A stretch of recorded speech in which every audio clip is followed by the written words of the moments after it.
मैं doctor Nivedita, gynaecologist, विवेक nursing home Nawada से। मैं विरायतन राजगीर संस्था में भी अपना योगदान देती हूँ और हिसुआ में भी मेरा क्लिनिक है। आज विवेक नर्सिंग होम नवादा में मैंने और मेरी टीम ने मिलकर एक बहुत ही क्रिटिकल केस को हैंडल किया है। एक क्रिटिकल मरीज़ का सिजेरियन द्वारा ऑपरेशन किया गया है। यह मरीज़ क्रिटिकल इसलिए है क्योंकि एक सामान्य तौर पर हमारे गर्भवती महिला में 11 ग्राम हीमोग्लोबिन होना चाहिए, परंतु इस मरीज़ का हीमोग्लोबिन मात्र 4.5 ग्राम था और यह मरीज़ प्रीवियस सिजेरियन का केस है, मतलब 1.5 वर्ष पहले इसका एक बच्चा सिजेरियन द्वारा हुआ है। पहला बच्चा अगर सिजेरियन द्वारा होता है तो वो अपने आप में ही एक क्रिटिकल केस होता है, क्योंकि इसमें जब टाइम पूरा होने वाला होता है 8वें महीने के बाद दर्द होने पर कभी भी टाँका टूटने की संभावना होती है इसमें। दूसरी बात कि इसमें ऑपरेशन के दौरान ब्लड लॉस ज़्यादा हो सकता है, तो ब्लड की ज़रूरत पड़ सकती है और अंदर में आंत वगैरह चिपके हो सकते हैं, तो उसमें भी ऑपरेशन में डिफ़िकल्टीज़ आती हैं।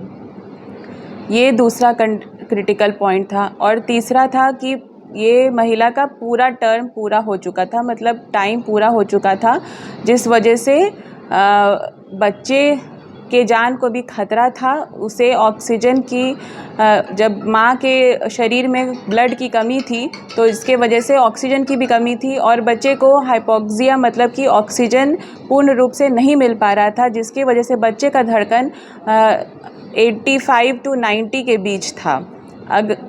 शुक्र है कि वो मरीज़ सही समय पर पहुंची मेरे पास कल हिसुआ में मेरे क्लिनिक में, और जब मैंने देखा तो मरीज़ पूरे हांफते हुए आई ओपीडी में और बच्चे का धड़कन मात्र 88 था। इस स्थिति में मैंने जल्दी से उसे ऑक्सीजन पे लगाया ताकि बच्चे को ऑक्सीजन का इमीडिएट सप्लाई मिल सके। 2 घंटे तक मरीज़ जब कंटिन्यूस ऑक्सीजन पे रही तो 2 घंटे में, और फिर नवादा से हिसुआ आधे घंटे में ब्लड का तुरंत व्यवस्था किया गया और आधे घंटे में उसे ब्लड भी ट्रांसफ्यूजन भी स्टार्ट हो गया और साथ में ऑक्सीजन दिया जा रहा था। तो 2 घंटे में बच्चे की धड़कन रिवाइव हो गई। अगर बच्चे की धड़कन रिवाइव नहीं होती तो बच्चा पेट में ही मर सकता था। यह सारे चीज़ों को मरीज़ और उसके गार्जियन को बताते हुए फर्स्ट लाइन ऑफ ट्रीटमेंट मैंने हिसुआ में आरंभ किया और फिर मरीज़ को कन्विंस किया कि वो नवादा मेरे निजी अस्पताल में आए, क्योंकि हिसुआ में इतनी सारी व्यवस्था नहीं हो सकती थी। ब्लड के लिए हमें बार बार नवादा से हिसुआ नहीं आ सकते थे, प्लस पूरी टीम चाहिए थी। तो मरीज़ फिर उसने बहुत विलम्ब किया क्योंकि उसके पास साधन नहीं था, आर्थिक स्थिति भी उसकी अच्छी नहीं थी और बड़े अस्पताल में आने से वो घबरा रहा था। पर मैंने उसे आश्वासन दिया कि पैसे की चिंता ना करे, पहले मरीज़ को लेकर के आए। फिर मरीज़ यहाँ जैसे ही आई फिर और 2 यूनिट ब्लड की तुरंत व्यवस्था की गई, ब्लड चढ़ाया गया। ब्लड चढ़ाने के दौरान जब पूरा टाइम हो जाता है तो ब्लड के उसमें फिर मरीज़ अपने आप लेबर में चली जाती है, मतलब कि उसे दर्द चालू हो जाता है। तो इस स्थिति में भी यही हुआ कि मरीज़ को दर्द चालू हो गया और टाँके पे दर्द चालू हो गया। इस कंडीशन में 5-6 ग्राम हीमोग्लोबिन में ऑपरेशन भी करना उचित नहीं है। मरीज़ की जान टेबल पे ही जा सकती है और अगर विलम्ब किया जाता तो टाँका टूट सकता था, बच्चे की जान जा सकती थी। इन दोनों चीज़ों को सोचते समझते हुए इतना क्रिटिकल केस को बहुत ही चैलेंजिंग था मेरे लिए ये केस को। पहले तो नवादा जैसे छोटे जगह में जहाँ पे कोई ऐसा प्रॉपर ब्लड बैंक भी नहीं है, बहुत लिमिटेड रिसोर्सेज है, बहुत अच्छी आईसीयू की फैसिलिटी नहीं है, उसके बाद ये केस को लेना ही बहुत चैलेंजिंग था मेरे लिए। परंतु फिर भी मुझे आशा थी कि मैं माँ और बच्चे दोनों को बचा पाऊँ और फिर ये ऑपरेशन आज सुबह किया गया और मेरे और मेरी टीम ने मिलकर सफलतापूर्वक ये ऑपरेशन हो गया। अभी 12 घंटे भी नहीं हुए हैं, मरीज़ पानी, चाय, कॉफ़ी ये सब ले रही है। बच्चे को भी एनआईसीयू एडमिशन की ज़रूरत नहीं पड़ी, बच्चा भी बिल्कुल स्वस्थ है। तो इसको कैसे कर पाए, क्योंकि दर्द भी उसको था, क्योंकि उसका पूरा पीरियड भी पूरा हो चुका था, उसको कैसे आप टेकल कर पाए? तो इसीलिए मैं अगर दर्द नहीं होता, हमारे पास समय की बहुत कमी थी, अगर यही मरीज़ 20 दिन पहले आती, 1 महीने पहले आती, तो समय था कि उसको प्रॉपर तरीके से ब्लड दिया जाता और फिर तब तक रिवाइव हो जाता और ऑपरेशन होता। लेकिन टाइम भी पूरा हो चुका था, ब्लड भी नहीं था, बच्चे का धड़कन भी कम था और फिर टाँके पे भी दर्द चालू हो गया था। तो ऐसी स्थिति में अगर कहीं वो जाती तो टाँका टूट जाता, मरीज़ की भी जान जा सकती थी और बच्चे की भी जान जा सकती थी। तो इस सिचुएशन में वही जल्दी उसको 4 यूनिट ब्लड दिया गया, मतलब 3 यूनिट ब्लड दिया गया और फिर ऑपरेशन शुरू किया गया। अगर दर्द नहीं होता तो मैं इसको 1 दिन और डिले कर सकती थी इस ऑपरेशन को, पर चूँकि दर्द चालू हो गया था इसीलिए ऑपरेशन जल्दी करना भी ज़रूरी था। कल ये मरीज़ जब हिसुआ में आई थी तो मरीज़ का पल्स रेट 130 था। वो सांस लेने में भी उसे थोड़ी दिक्कत हो रही थी, पर चूँकि ये लोग बहुत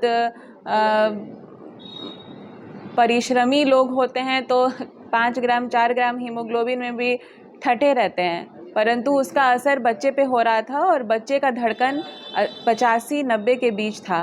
तो इसको मैंने तुरंत ऑक्सीजन पे लगाया और 2 घंटे फुल ऑक्सीजन पे रखने के बाद बच्चे का धड़कन रिवाइव हो गया। अगर बच्चे का धड़कन रिवाइव नहीं होता तो बच्चा पेट में ही जा सकता था। रिवाइव होने से मुझे थोड़ा वक्त मिल गया कि मैं उसको और 2-3 यूनिट ब्लड चढ़ाऊँ और फिर बच्चा और ऑपरेशन किया जाए और ताकि दोनों माँ और बच्चा दोनों स्वस्थ रह सकें। इससे मैं बच्चा दोनों को बचा पाई। अगर बच्चे का धड़कन नहीं रिवाइव हो पाता तो फिर हम बच्चे को बचा नहीं सकते थे। इस मरीज़ का पहला ऑपरेशन किसी क्वैक द्वारा किया गया था, हिसुआ में ही कोई कंपाउंडर्स के द्वारा किया गया था और 9 महीना भी मरीज़ कहीं दिखाती नहीं है।